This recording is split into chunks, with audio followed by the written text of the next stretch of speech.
आई असते तर तिला वेगळं आनंद झाला असता. शेतकऱ्यांसाठी काय हां, ती शेतीत खूप राबली. खूप कष्ट केले आहे तिनं. 11 ते 5 मजुरासारखी मेहनत केली आहे.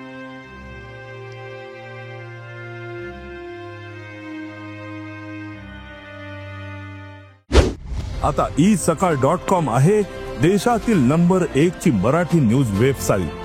प्रत्येक अपडेटसाठी isakal.com ला नक्की भेट द्या. आपल्यासोबत बच्चू भाऊ आहे. बच्चू भाऊ आता मुंबईच्या दिशेने निघालेले आहे. थोड्याच वेळात विमानतळावर पोहोचणार आहे. मुख्यमंत्र्यांसोबत चर्चा करायसाठी चालली आहे. संध्याकाळी बैठक आहे. बच्चू भाऊ काय सांगा? आम्हाला खूप अपेक्षा आहे. आम्ही सकारात्मक आहे. बैठक फसवाफसवीची होणार नाही. राजकीय होणार नाही. श्रेयवादाची बैठक होणार नाही. निश्चितच हे बैठक शेतकऱ्याला दिलासा, दिव्यांग बांधवाला, मेंढपाळांना, मच्छीमारांना दिलासा देणारी राहील. प्रमुख मागणीसाठी तुम्ही जात आहेत. तुम्हाला तारीख पाहिजे आहे. त्या तारखेच्या अनुषंगाने काय तुमची भूमिका असणार आहे? कर्जमाफी झाली पाहिजे, शेतकऱ्यांना पाहिजे आणि कर्ज सरसकट कर्ज माफी गरिबांची, शेतकऱ्यांची पाहिजे आम्हाला. सरसकट पाहिजे. त्यामध्ये तुम्ही असंही सांगितलेलं आहे की खरे शेतकरी त्यामध्ये, कारण की अनेक जण तुम्ही सांगितलंय का जे इन्कम टॅक्स भरतात अशाही लोकांना. हां, काही लोक इन्कम टॅक्स लपवासाठी पण शेती करतात. ते नको. आता तुमच्यासोबत कोण कोण चाललं आहे?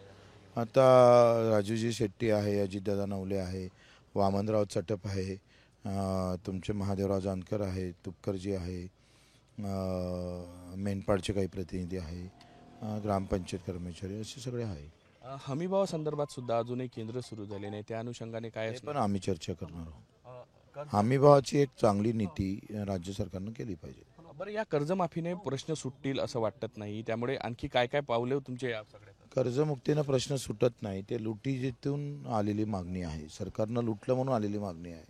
त्याच्यानं कर्जमुक्तीसाठी एक निरांतर कार्यक्रम, एक व्यवस्थित त्याच्या भावाच्या संदर्भात मोठा निर्णय घ्यावा लागणार आहे.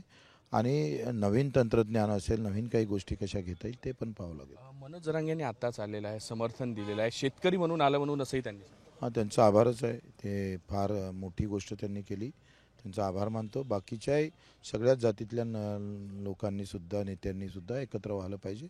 शेतकरी म्हणून तर एकत्र व्हायला पाहिजे. तरी ओबीसी नेत्यांनी यावं असंही तुम्ही शब्द. अपेक्षा आले पाहिजे. त्यांचंही स्वागत आम्ही करू. आमच्या नेतृत्वात नाही, तुमच्याही नेतृत्वात आम्ही यायला तयार आहोत. नेतृत्व कोणाचं आहे याच्यापेक्षा आम्ही कोणासाठी लढतो ते फार महत्त्वाचं आहे. खरं तर ज्या पद्धतीनं शेतकऱ्यांची मोठ यावेळेस बांधल्या गेली आहे, पहिल्यांदा असं होतंय. तुम्ही त्यावर कसं पाहता या सगळ्याकडे आणि एवढं मोठं यश मिळतंय? हे सगळं शेतकरी नेत्यांचं मोठेपण आहे. शेतकऱ्यांचं खरं तर मोठी गोष्ट आहे. दिव्यांग बांधव फार ताकदीनं आलेला आहे आणि आम्ही सातत्यानं आमच्या कार्यकर्त्यांना केलेली मेहनत ही त्याच्यातलं मोठं गमक आहे.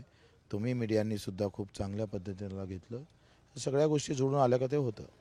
आपले मोठे बंधू आहे बाळूभाऊ यांनी म्हटलं आहे की आमचे 6 भाऊ आहे, एक भाऊ गेला तरी चालेल अशी आईची भूमिका होती अशी त्यांनी बोललं. बिलकुल आईच्या भावना त्याच होत्या. आई म्हणजे आई हा शब्द काढल्यामुळे मला डोळ्यात पाणी आलं.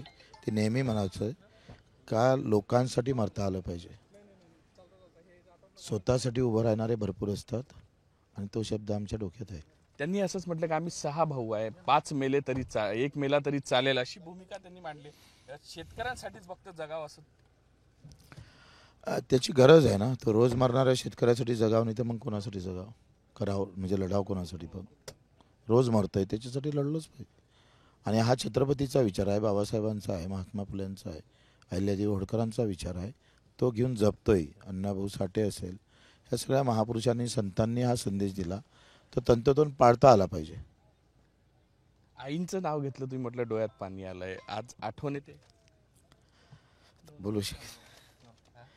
आई असते तर तिला वेगळं आनंद झाला असता. शेतकऱ्यांसाठी काय तरी. हां, ती शेतीत खूप राबली. खूप कष्ट केले आहे तिनं. 11 ते 5 मजुरासारखी मेहनत केली आहे. तीच हाताला बांधलेली तीच आई आठवते तुम्हाला आता हे सगळं बघून? बिलकुल तसंच तेच समजा. हां हां, ठीक ठीक. नक्की नक्कीच बच्चूभाऊच्या डोळ्यात खरं तर पाणी आलेलं आपण पाहू शकतो. कशा पद्धतीनं जे आहे बच्चूभाऊची भावना होती ती व्यक्त झालेली आहे, समोर आलेली आहे आणि कुठेतरी डोळ्यात अश्रू आलाय, कारण की आज शेतकऱ्यांसाठी यश मिळतंय याचा आनंद सुद्धा आहे. आजचा लढा जो यशस्वी व्हावा अशी भावनाही बच्चूभाऊंनी बोलून दाखवली आहे. व्हिडिओ जर्नलिस्ट सौरभ बोलेसह पराग डोबळे, साम टीव्ही न्यूज, नागपूर. महाराष्ट्रातील सर्व बातम्यांचे विश्वासार्ह व्यासपीठ, सकाळच्या सर्व सोशल मीडिया प्लॅटफॉर्मला लाईक, फॉलो आणि सबस्क्राईब करा. तसंच सर्व नोटिफिकेशनसाठी बेल आयकॉन प्रेस करायला विसरू नका.